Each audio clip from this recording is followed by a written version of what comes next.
All right, if ever you come back and your remote is not opening the garage and the switch on the side of the garage is not opening the door either, it's likely that the garage door has been disengaged from the track.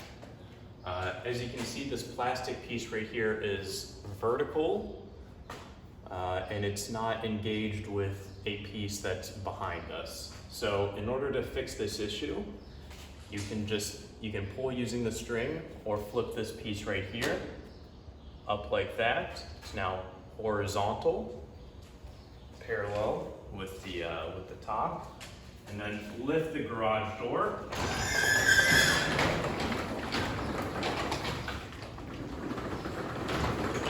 And as you get further, you'll hear a re-engage. There we go. Now the plastic piece should now be vertical. Horizontal, excuse me. It's horizontal. It's horizontal, and the door is staying up by itself. And then we can test over here using the button, left or right. The green.